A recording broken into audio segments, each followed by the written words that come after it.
Olá, pessoal! Aproveitando gravar outra videoaula para vocês, hoje para falar um pouquinho do movimento operário que surge no Brasil nessa república, né? Nessa primeira república, República Velha aí, que nós estamos trabalhando. Vai surgir também as primeiras greves com a industrialização, tá?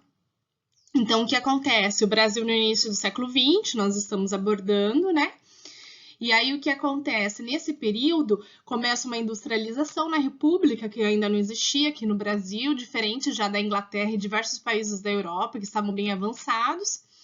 E aqui no Brasil não existia nenhuma lei trabalhista, nenhum direito trabalhista garantido. Então existia uma exploração dos trabalhadores, né? E eles começam a se unir, se reivindicar esses direitos. Como eles vão reivindicar esses direitos, né? Primeiro é importante a gente entender o que é um movimento operário, né? Uma palavra assim, que o pessoal fala, movimento operário, o que é isso? Aqui tem uma foto de uma greve, né, de uma manifestação, e aí eu coloquei o conceito do que é movimento operário para vocês entenderem, né? É um termo que se refere ao quê? A organização coletiva de trabalhadores para a defesa de seus próprios interesses, particularmente, mas não apenas, através de implementação de leis específicas, né? Por exemplo, direito a férias, a 1/3 de férias, direito a 13º, seguro-desemprego, aposentadoria, essas coisas não existiam ainda. Então, eles vão começar a se organizar dessa maneira, para exigir. E o Brasil, ele é muito marcado nesse período pela quantidade de imigrantes.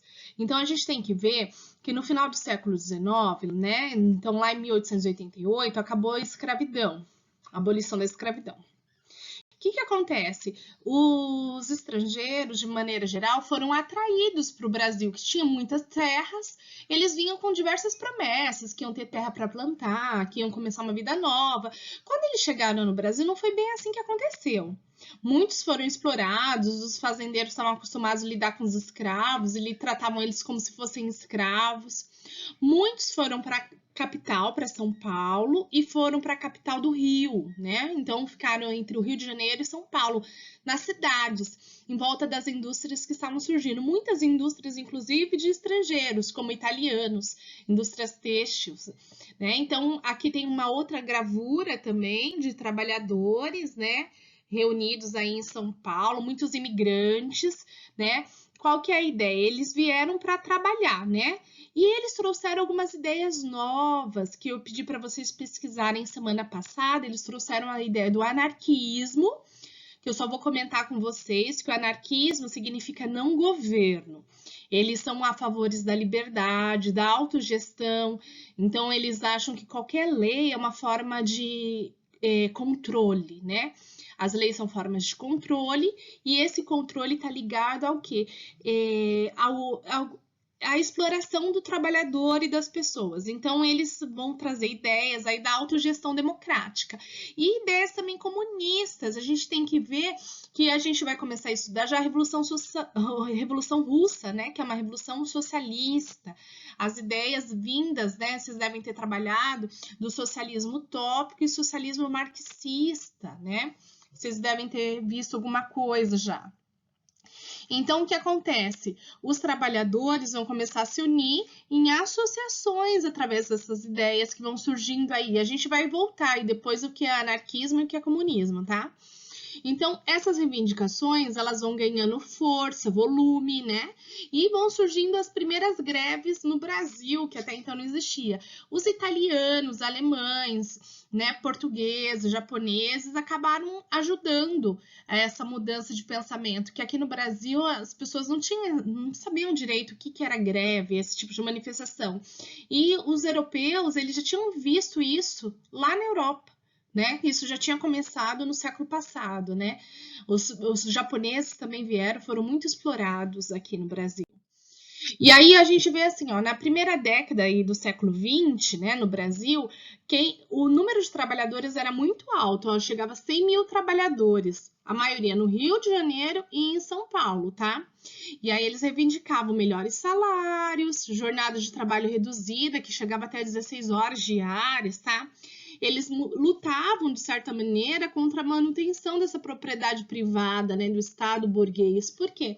Sempre são as mesmas pessoas que têm o dinheiro, né? E aí essa charge mostra bem isso. Olha lá, o sistema bancário se alimentando bem, o governo servindo os bancos e o povo comendo osso, né? Ali no pratinho, não sei se vocês viram, tem um ossinho aí no povo, né? O governo servindo aí os bancos. Uma realidade até os dias de hoje, né? Ó, de 1903 a 1906 surgiram algumas greves de menor expressão no Brasil, né? Então, uma delas estava muito ligada aos tecelões, né? Na Moca, em São Paulo, foi uma grande greve que houve lá, têxtil também, né? Então, tecelões, alfaiates, portuários, aqueles que trabalham no porto recebendo mercadoria e mandando, mineradores, carpinteiros e ferroviários foram os primeiros a demonstrar essa insatisfação, né?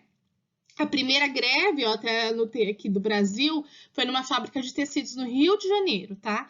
Ela se espalhou por toda a cidade, no final ela começou no dia 15 de agosto de 1903, vai até 5 de setembro. E o que acontece? Essas manifestações não tinham apoio do governo.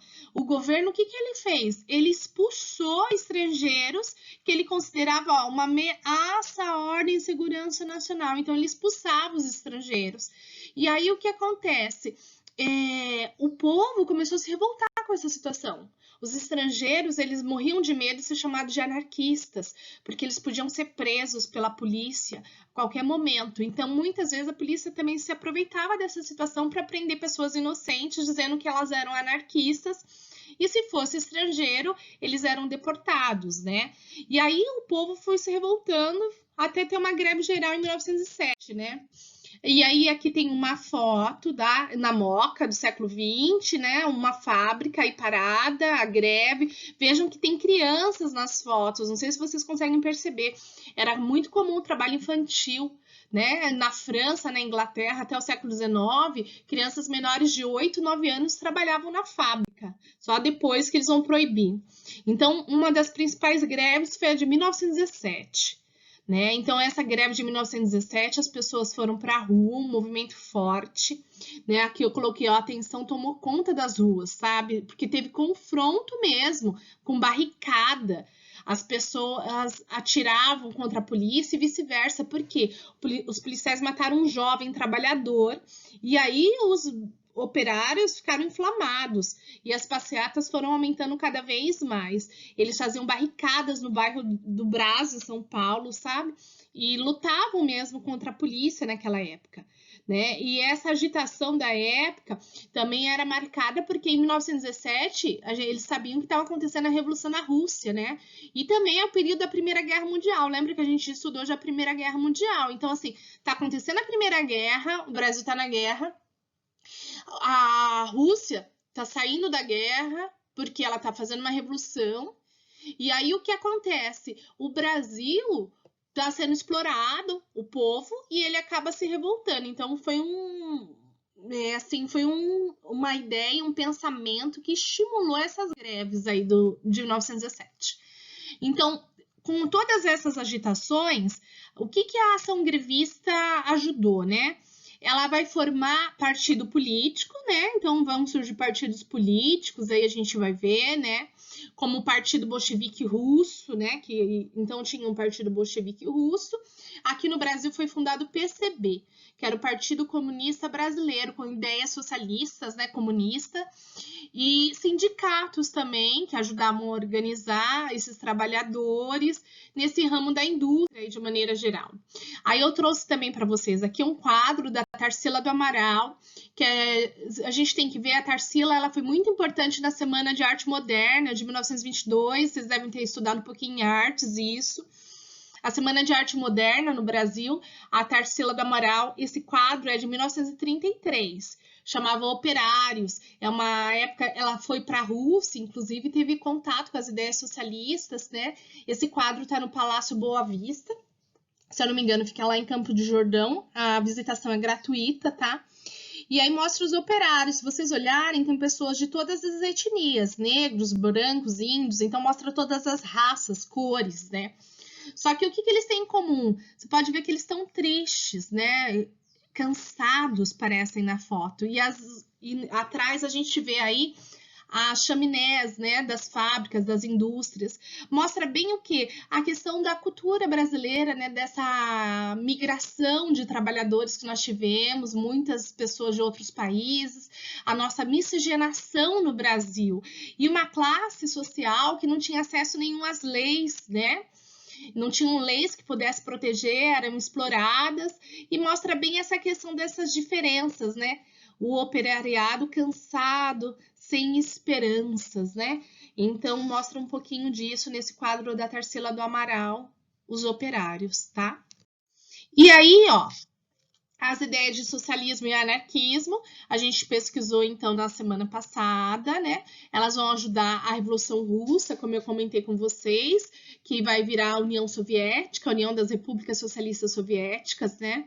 A gente vai começar a trabalhar isso. O que eu quero que vocês façam? Hoje a aula foi bem curtinha, tá? Depois eu vou trazer outros conceitos para a gente continuar e começar a Revolução Russa. A gente vai falar mais um pouquinho do Brasil no século XX. Eu quero que vocês copiem essas questões do caderno e vocês vão responder também no caderno de vocês, tá? Quem puder já me dar uma devolutiva, tá? Tem o meu e-mail, pode ser pelo Google Sala de Aula, quem tem, ou se não pelo Facebook, tá? Ou pelo meu próprio e-mail, tá certo? Aqui também tem os livros e sites que eu usei para fazer essa aula de hoje, tá certo? Então, um abraço para vocês, tenham uma ótima semana e muita saúde para todos.